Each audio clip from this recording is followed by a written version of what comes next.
সরলতা। সরল হও, কিন্তু বেকুব হও না। তাই সরল মানে হচ্ছে সোজা গনগনে, অনুরাগওয়ালা, গতিসম্পন্ন, আদর্শ প্রাণতা। যা কিছু সবই যেন আদর্শ পরিপূরক, অস্তরণে অভিদীপ্ত হয়ে আছে। যদি সুবোধ হতে চাও, তোমাকে সরল হতেই হবে।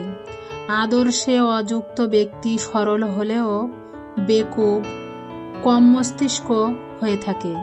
তাদের বুদ্ধিমত্তার গোড়ামি থাকলেও মন গোড়া বেকুবি বোধের তরজমা দিয়ে কূট ভঙ্গিতে, আলোয়া স্বচ্ছতায় দুনিয়ায় যা কিছুকে অনুবাদ করে থাকে।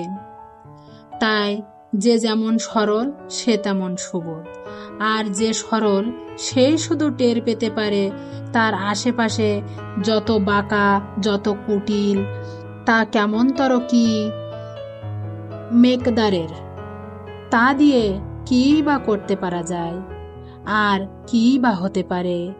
আর যে নিজেই বাঁকা, অন্য বাঁকাগুলি কেমনতর, তা কি করেই বা মেপে দেখবে সে। তাই যে যেমন অসরল, তার ভাবা, কওয়া ও করার ভেতর তেমনই চির নিরোধ ও অসামঞ্জস্য। এটা ঠিকই যেন সরল সাধুতার মতো আর চতুরতা নেই। যে যেমনই হোক না কেন, এ ফাঁদে ধরা পড়বেই পড়বে। এক কথায় বলা যায়, honesty is the best policy.